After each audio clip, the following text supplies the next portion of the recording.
ನಿಮ್ಮ ಹಳೆಯ ಚಿನ್ನದ ಒಡವೆನ ಅಧಿಕ ಬೆಲೆಗೆ ಮಾರಬೇಕೆ? ಆಟಿಕಾಗೆ ಕಾಲ್ ಮಾಡಿ 8880 ಅಟ್ಟಿಕಾ ಗೋಲ್ಡ್ ಕಂಪನಿ. ಈಗ ನಿಮ್ಮ ಕರಿಯರ್ ನೀವು ಹೇಳಿದ್ರಿ ಸರ್ 30 ವರ್ಷ ನಂದೇನು ಕರಿಯರ್ ಇತ್ತು, ಟಾಕ್ಸಿಕ್ ಸಿನಿಮಾ ಎತ್ತಿ ಹಿಡಿಯುತ್ತೆ ಅಂತ ಹೇಳಿದ್ರೆ ನಿಮಗೂ ಕೂಡ ತುಂಬ ಸ್ಯಾಟಿಸ್ಫ್ಯಾಕ್ಷನ್ ಇದೆ. ಜೊತೆಗೆ ಒಂದಷ್ಟು ಕಲಾವಿದರ ಜೊತೆ ಸೇರಿ ಕೆಲಸ ಮಾಡಿರುವಂಥದ್ದು ಇರ್ಬೋದು. ಯಾಕಂದರೆ ನಯನತಾರ, ಕಿಯಾರ ಅಡ್ವಾಣಿ ಇವರೆಲ್ಲ ಮೊದಲ ಬಾರಿಗೆ ಕನ್ನಡಕ್ಕೆ, ಅಂದರೆ ನಯನತಾರ ಅವರು ಹಿಂದೆ ಸೂಪರ್ ಸಿನಿಮಾ ಮಾಡಿದಿರೋದು, ಕಿಯಾರ ಅಡ್ವಾಣಿ ಇವರೆಲ್ಲ ಮೊದಲ ಬಾರಿಗೆ ಕನ್ನಡದಲ್ಲಿ ಮಾಡ್ತಿರುವಂಥದ್ದು. ಎಷ್ಟು ಹೆಮ್ಮೆ ಇದೆ ನೀವು ಕನ್ನಡಿಗನಾಗಿ, ಕನ್ನಡ ಸಿನಿಮಾದಲ್ಲಿ ಟೆಕ್ನಿಷಿಯನ್ ಆಗಿ. ಒಂದು ಸಣ್ಣ ಎಕ್ಸಾಂಪಲ್ ಹೇಳ್ತೀನಿ. ಗಂಗಾವತಿಗೆ ಲಾಸ್ಟ್ ಒಂದು ಇದಕ್ಕೆ ಫ್ರೆಂಡ್ಸ್ ಒಂದು ಟ್ರಿಪ್ ಹೋಗಿದ್ವಿ. ಆ ಟ್ರಿಪ್ ಹೋದಾಗ ಒಂದು ರೆಸಾರ್ಟ್ಸ್ಗೆ ಎಲ್ಲ ಕೇರಳದಿಂದ ಅವರು ಎಲ್ಲ ಒಂದು ಕ್ರೂ, ಒಂದು ಟೀಮ್ ಬಂದು ಎಲ್ಲ ಒಂದು ಇದರಲ್ಲಿ ಡ್ಯಾನ್ಸ್ ಗಿನ್ಸ್ ಎಲ್ಲ ಮಾಡ್ತಾಯಿದ್ರು. ಅವಾಗ ಯಾರೋ ಒಬ್ಬ ಅದರಲ್ಲಿ ಅಂದರೆ ನನ್ನ ಬೈಟ್ಸು ಅದು ಇದೆಲ್ಲ ನೋಡಿ ಅವ್ನು ನನ್ನ ಕರೆದುಬಿಟ್ಟು, ಸರ್ ನೀವು ಟಾಕ್ಸಿಕ್ ಆರ್ಟ್ ಡೈರೆಕ್ಟರ್ ಅಲ್ವಾ?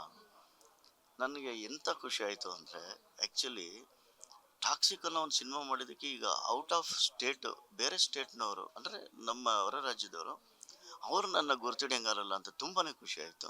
ಅವ್ನು ಕರೆದು ಏನು ಮಾಡ್ದೆ, ಅವ್ರ ಫ್ರೆಂಡ್ಸ್ಗೆಲ್ಲ ಹೇಳಿ ಒಂದೊಂದು ಸೆಲ್ಫಿ ತೊಗೊಂಡ್ರು. ನಾನು ಅಂದ್ಕೊಂಡೆ, ಬಾ ಏನು ಟಾಕ್ಸಿಕ್ ಅನ್ನೋದು ಇಷ್ಟೊಂದು ಅದ್ಭುತ ಒಂದು ಹೆಸರನ್ನು ಗಳಿಸ್ಕೊಡ್ತು. ನನಗೆ ರಿಯಲಿ ಹೇಳ್ಬೇಕಂದ್ರೆ, ನೀವು ಟಾಕ್ಸಿಕ್ ಆರ್ಟ್ ಡೈರೆಕ್ಟರ್ ಅಲ್ಲ ಅಂತ ಅವನು ಕಂಡುಹಿಡಿತಾನೆ ಅಂದರೆ ಅವನು ಟಾಕ್ಸಿಕ್ ಬಗ್ಗೆ ಎಷ್ಟು ಓದಿರ್ತಾನೆ, ಅಂದರೆ ಎಷ್ಟು ನೋಡಿರ್ತಾರೆ. ಅದು ನಮ್ಮ ಸ್ಟೇಟ್ನವರಲ್ಲ, ಅವರು ಬೇರೆ ಸ್ಟೇಟ್ನವರು. ಸೊ ನಿಮ್ಮ ಬೈಟ್ಸ್ನ ನಾನು ನೋಡಿದ್ದೀನಿ ಹಿಂಗೆ ಅಂತ ಹೇಳ್ಬಿಟ್ಟು ಅವ್ನು ಇಂಗ್ಲೀಷ್ನಲ್ಲೇ ಮಾತಾಡಿದೆ.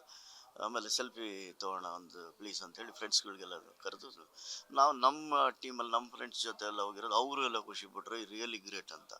ಈ ಥರ ಟಾಕ್ಸಿಕಲ್ಲಿ ಕೆಲಸ ಮಾಡಿರೋದ್ರಿಂದ ನಿಜವಾಗ್ಲೂ ನನಗೆ ತುಂಬಾ ಹೆಮ್ಮೆ ಇದೆ. ಆಮೇಲೆ ನನಗೇನೋ ಒಂದು ಸಪ್ರೇಟ್ ಒಂದು ಲೆವೆಲ್, ಒಂದು ಈ ಡಿಪಾರ್ಟ್ಮೆಂಟಲ್ಲಿ 3 ಸ್ಟಾರ್ 5 ಸ್ಟಾರ್ ಅಂದ್ಕೊಡೋದು. ಈಗ ನನಗೆ ಆ ಥರ 5 ಸ್ಟಾರ್ ಸಿಗ್ದಂಗೆ ಖುಷಿಯಾಗಿದೆ, ತುಂಬಾ ಖುಷಿಯಾಗಿದೆ. ಎಲ್ಲ ಆರ್ಟಿಸ್ಟ್ಗಳು ವೆರಿ ಫ್ರೆಂಡ್ಲಿ ಆಗಿದ್ದರು ಎಲ್ಲ ಇದು. ಆಮೇಲೆ ಅದ್ರ ಜೊತೆಗೆ ನಮ್ಮ ಜೊತೆ ಕ್ರೂಗಳೇನಿದ್ರಲ್ಲ, ನಮ್ಮ ಕೆವಿನ್ ಟೀಮ್, ಸುಪ್ರೀತ್ ಸಾರು, ಸುಬ್ರಹ್ಮಣ್ಯ ಸಾರು, ಮ್ಯಾನೇಜರ್ ಸುರೇಶ್, ನವೀನು, EP ನವೀನ್, ಇವರು ಎಂಟರ್. ಆಮೇಲೆ ನನ್ನ ಜೊತೆ ವರ್ಕ್ ಮಾಡಿದಂಥ ಅಸಿಸ್ಟೆಂಟ್ಸ್ಗಳು ಚೈತ್ರ ಪತ್ತಾರಿ ಅಂತೇಳಿ, ಇಲ್ಲಿ ನಮ್ಮ ಡಿಪಾರ್ಟ್ಮೆಂಟಲ್ಲಿ ಆ್ಯಕ್ಚುಲಿ ಅವಳು ಫಸ್ಟ್ ಮಾಡಬೇಕಾಯ್ತು ಇದನ್ನು, ಆಕೆನೂ ನಮ್ಮ ಜೊತೆ ಸೇರಿ ಎಲ್ಲ ಕೆಲಸ ಮಾಡಿದ್ಳು.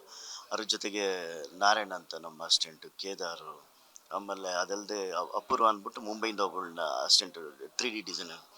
ಇವ್ರು ಎಲ್ಲರನ್ನೂ ಜೊತೆನಲ್ಲಿ ನಮ್ಮ ಕ್ರೂ ಹೆಂಗಿದ್ರು ಅಂದರೆ, ಆವತ್ತನ್ನು ಒಂದು ಈಗ ನಾನು ಚೆಕ್ ಮಾಡ್ತಾ ಇದ್ದೆ, ನಾನು ಆ್ಯಕ್ಚುಲಿ ಏನೇನು ವರ್ಕ್ ಮಾಡಿದ್ವಿ ಅಂತೆಲ್ಲ ಹೇಳ್ಬಿಟ್ಟು ಅದನ್ನೆಲ್ಲ ಆ ಇಮೇಜಸ್ಗಳು, ಈಚ್ ಆ್ಯಂಡ್ ಎವ್ರಿಥಿಂಗ್ ನಾವು ಮಾಡಿರೋ ಡಮ್ಮಿ ಐಟಮ್ಸ್ಗಳು, ಮತ್ತು ನಾವು ವರ್ಕ್ ಆ್ಯಂಡ್ ನೈಟ್ ಆ್ಯಂಡ್ ಏನು ಅದೆಲ್ಲ ಕಾನ್ವರ್ಸೇಷನ್, ಅದೆಲ್ಲ ಟೆಕ್ಸ್ಟ್ ಮಾಡಿರ್ತೀವಲ್ಲ, ಅದೆಲ್ಲ ನೆನೆಸ್ಕೊಂಡಾಗ ಆ ಇಡೀ ವರ್ಷ ಹೇಗಿತ್ತು ಅಂತ ಒಂದು ಜ್ಞಾಪಕ ಬರುತ್ತೆ.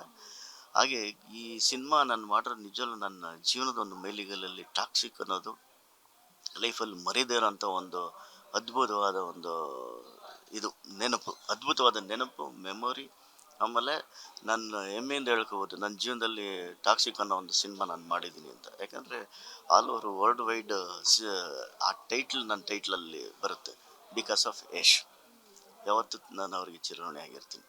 ಸರ್, ಈಗ ಟಾಕ್ಸಿಕ್ ಒಂದು ನೆನಪಿಗೋಸ್ಕರ ಒಂದು ಪ್ರಾಪರ್ಟಿ ಸೆಟ್ ನಿಮ್ಮ ಹತ್ರ ಇಟ್ಕೊಳ್ಳೋದಾದ್ರೆ ಯಾವ್ದು ಇಟ್ಕೋತೀರಾ? ಸೆಟ್ ಪ್ರಾಪರ್ಟಿನ ಟಬ್ ಇಟ್ಕೋಬೋದು. ಯಾಕಂದರೆ ಆ ಟಬ್, ಯಾಕೆಂದರೆ ಸೀನಲ್ಲಿ ಮೇಜರ್ ಸೀನ್ ಅದು ಚೆನ್ನಾಗಿದೆ, ಅದು ಶಾರ್ಟ್ ಚೆನ್ನಾಗಿದೆ. ಆಮೇಲೆ ಅದಕ್ಕೆ ನಾವು ತೊಗೊಂಡಿದ್ದು ರಿಸ್ಕ್ ಇದೆಯಲ್ಲ, ಅದಕ್ಕೆ ತೊಗೊಂಡು, ಯಾಕಂದರೆ ಫಸ್ಟು ಸೈಜು ಎಕ್ಸ್ಟ್ರಾ ಮಾಡಿಬಿಟ್ಟಿದ್ರು, ತಿರ್ಗಿ ಆಲ್ಟ್ರೇಷನ್ ಮಾಡಿ, ತಿರ್ಗಿ FRP ಕೊಟ್ಟು ಮಾಡಿಸಿ, ತಿರ್ಗಿ ಅದಕ್ಕೆ ಇದನ್ನೆಲ್ಲ ಮಾಡಿ ಡೀಟೇಲಿಂಗ್ ಮಾಡಿ, ಆಮೇಲೆ ನೀರು ತುಂಬಿ ನಾವು ನಮ್ಮ ಹುಡುಗರನ್ನೆಲ್ಲ ಟ್ರೈಲ್ ಕುಣ್ಸೇಕರೆ ಮೇಯ್ನ್ ಹೀರೋ ಕೂತ್ಕೊಳ್ಳೋ ಅಂತ ಇದು, ಅದು ಪ್ರತಿಯೊಂದು ಅದನ್ನೆಲ್ಲ ಶಾರ್ಟ್ಗೆ ಆಮೇಲೆ ಯೂಸ್ ಮಾಡಿ ಎಂಜಾಯ್ ಮಾಡಿದ್ರಲ್ಲ, ಹಂಗಾಗಿ ಅದೊಂದು ಮೆಮೊರಿಗೆ ಇಟ್ಕೋಬೋದು, ಅದನ್ನು ಖಂಡಿತ ಇಟ್ಕೋಬೋದು. 1 ವೀಕ್ ಮೇಲೆ ತೊಗೊಂಡಿದ್ವಿ, 1 ವೀಕ್ ಟು 10 ಡೇಸ್ ಮ್ಯಾಕ್ಸಿಮಮ್ ತೊಗೊಂಡಿದ್ದೆ ಅದನ್ನು. ಅವರು ಅದನ್ನು ಅದಕ್ಕೂ ಒಂದು 20-25 ಡೇಸನ್ನು ಹೇಳ್ತಾಯಿದ್ರು. ಈಗ ಅದಕ್ಕೆ ಅವ್ರು ಕೇಳೋ ರೇಟು ಒಂದು ಅಟ್ಲೀಸ್ಟ್ ನಾನು ಹೇಳೋದು ಒಂದು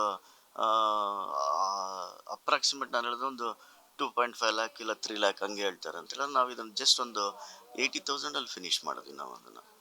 ಏನು ಇನ್ಕ್ಲೂಡಿಂಗ್ ಲೇಬರ್ಸ್ ಗೀಬರ್ಸ್ ಅದೆಲ್ಲ ಅಂದರೆ ಹೇಳೋದು ನಾನು ಆ ಥರ ಅದು ಬೆಲೆ ಬೇರೆ ಥರ ಆಗಿದೆ, ಲೆಕ್ಕಾಚಾರ ಬೇರೆ ಥರ ಇದೆ. ಅಂದರೆ ನಾನು ಹೇಳೋದು ಅವರು ಒಂದು ಒಂದು ₹100 ಪ್ರಾಪರ್ಟಿನ ನಾವು ₹25ನಲ್ಲಿ ರೆಡಿ ಮಾಡಿದ್ವಿ. ಅದನ್ನ ಅಂದರೆ ಅಷ್ಟೇ ಯೂಸ್ಫುಲ್, ಅದನ್ನ ಯಾಕಂದರೆ ರೆಗ್ಯುಲರ್ ಯೂಸ್ ಮಾಡ್ಬೋದು, ಆ ಥರ ಮಾಡಿದ್ವಿ. ಯಾಕಂದರೆ ನೀರು ಒಳಗಡೆ ನೀರು ನಿಂತ್ಕೋಬೇಕು, ಆರ್ಟಿಸ್ಟ್ ಕೂತ್ಕೊಳ್ತಾರೆ ಹಂಗಿದೆ. ಹೆಡ್ ಶಾಟ್ ಕಾಣಿಸಲ್ಲ ಸರ್. ಹೌದು ಹೌದು. ಆಮೇಲೆ ಹೇಳ್ತಾರೆ ಅಂದರೆ ಅದನ್ನ ಹೈಟ್ ನಾವು ಅದು ಒಳಗಡೆ ಕೂತಿರ್ತಾರೆ, ಅಲ್ಲಿಂದ ಎದೊಳ್ತಾರೆ ಅನ್ನೋದು ಅದೆಲ್ಲ ನಮ್ಗೆ ಎಕ್ಸ್ಪ್ಲೇನ್ ಆಗಿರುತ್ತೆ ಮುಂಚೆ. ಹಂಗಾಗಿ ಅದನ್ನು ಆ ಥರ ಮಾಡಿ ಆಮೇಲೆ ಅವರು ಎದೊಳ್ಳೋದು ಮೇಲ್ಗಡೆ. ಆ ಶಾರ್ಟ್ ನೋಡಿದಾಗ ನನಗೆ ಖುಷಿ ಆಯಿತು. ಯಾಕಂದರೆ ಇವನ್ ಓನ್ಲಿ ನಾಟ್ ಫಾರ್ ಸೆಟ್, ಏನು ಮದರ್ ಸೆಟ್ ಆಗಿರ್ಬೋದು, ಜಾಸ್ ಕ್ಲಬ್ ಆಗಿರ್ಬೋದು, ರಾಯ್ ಅಪಾರ್ಟ್ಮೆಂಟ್ ಆಗಿರ್ಬೋದು, ಇಷ್ಟು 8-9 ಸೆಟ್ಗಳು ಏನು ಕ್ರಿಯೇಟ್ ಮಾಡಿದ್ವಿ. ಅದ್ರ ಜೊತೆಗೆ ಆ ಫರ್ನಿಚರ್ಸ್ ಕೂಡ ಮಾಡಿದ್ದೀವಲ್ಲ, ಆ ಫರ್ನಿಚರ್ಸನ್ನ ನಿಜವಲ್ಲ ಎಂಜಾಯ್ ಮಾಡಿದ್ವಿ ಅದನ್ನು. ಯಾಕಂದರೆ ಆ ಸೆಟ್ಟಿಗೆ, ಆ ಸ್ಟ್ರಕ್ಚರ್ಗೆ, ಆ ಪೀರಿಯಡ್ಸ್ ಅಂದರೆ ಆ ಏರಿಯಾ ಇದಕ್ಕೆ, ಆ ಮನೆಗೆ, ಹಳೇ ಮನೆಗೆ ಸೂಟ್ ಆಗೋಂಥ ಪ್ರಾಪ್ಸ್ನ ಕ್ರಿಯೇಟ್ ಮಾಡೋದಿದೆಯಲ್ಲ, ಯಾಕಂದ್ರೆ ಸಿಗಲ್ಲ. ಒಂಥರ ಅದೆಲ್ಲ ಆ್ಯಂಟಿಕ್ ಪ್ರಾಪ್ಸ್ ಥರ. ಅದೊಂದು ಟಬ್ನ ಬೇಕಾದ್ರೆ ನಾನು ಇಟ್ಕೋಬೋದು.